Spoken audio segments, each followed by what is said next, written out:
guys, thanks for tuning back into the Daniel Greenland YouTube channel. Today we're talking about history that's important to you, and I have my buddy here and family, Robby Hoge. He's actually going to be talking today about antibiotics. Let's just get right into it.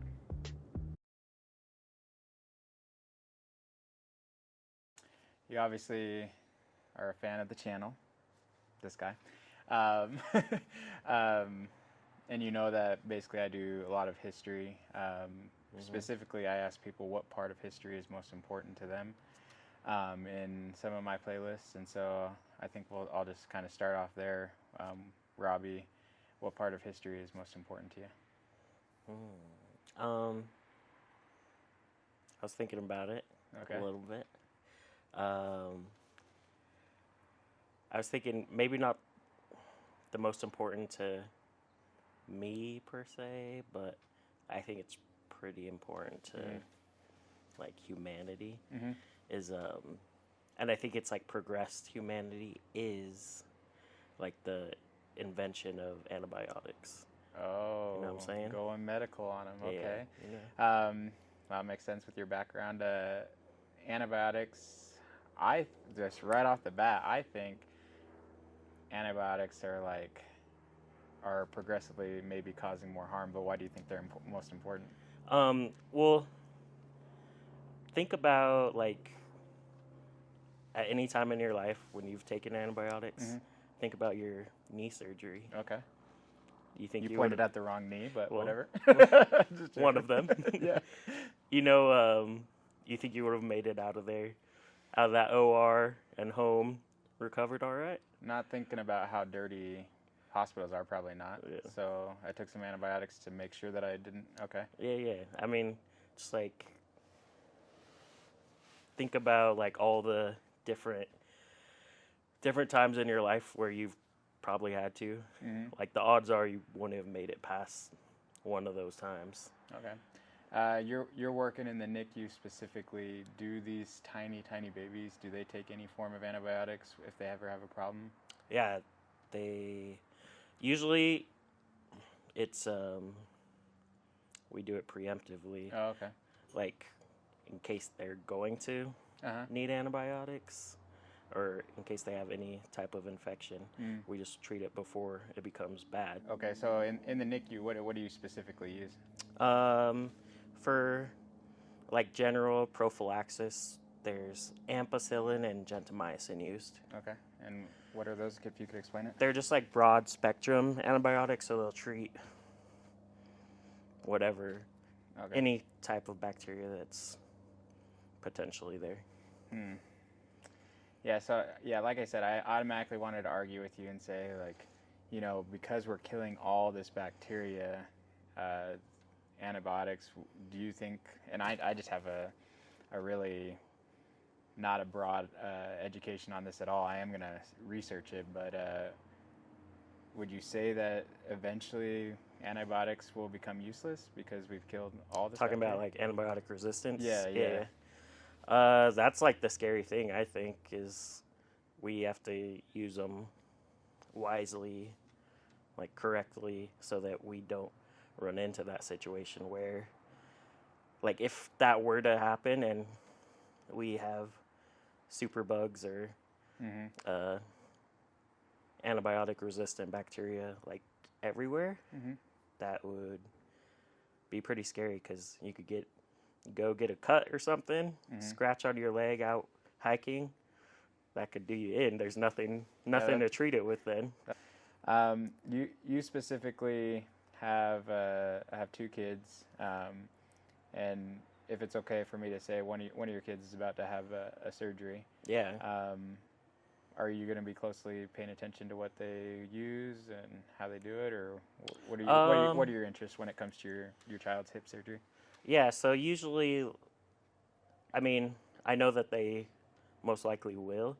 Usually before anyone goes into surgery, I know like in when moms have a C-section for delivery, they get antibiotics prophylactically right before they go in, just in case sterility is broken at all in the procedure.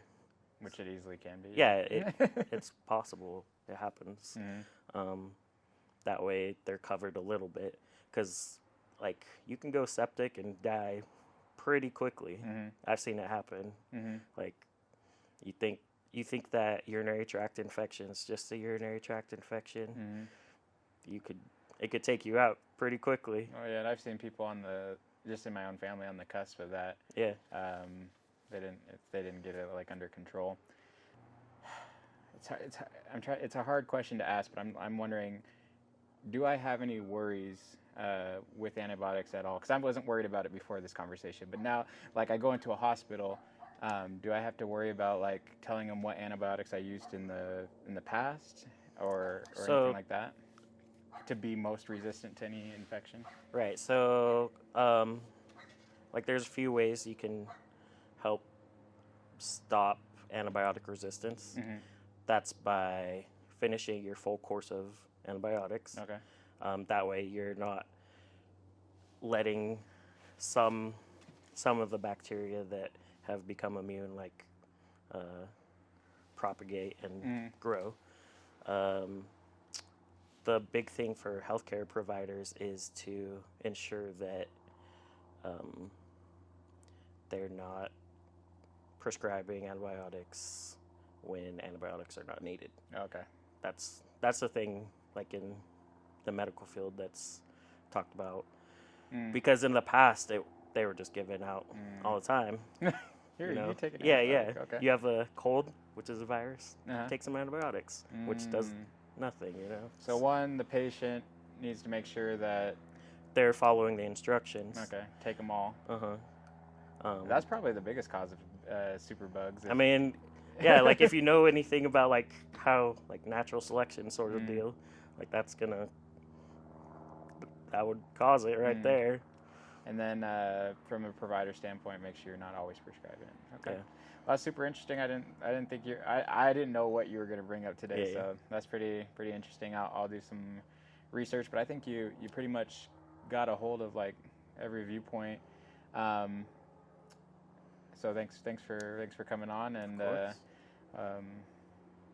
now I'm gonna go home and ask my wife a bunch about antibiotics. see what her opinion is. All right. Okay, quick overview time. Well, first of all, let me just say I hate daylight savings time. It gets dark way too quick, but it's Christmas season, so I decided, and don't ask me why, but I decided to do this overview outside next to this tree that my wife climbed and decorated with the Christmas lights up. This is going to be a quick overview on antibiotics. I don't pretend to be an expert at all, but it turns out that antibiotics are a lot more miraculous than I even thought. Robby was right. As it turns out, if you were in the 1800s and you got sick with a bacterial infection, you pretty much were going to die.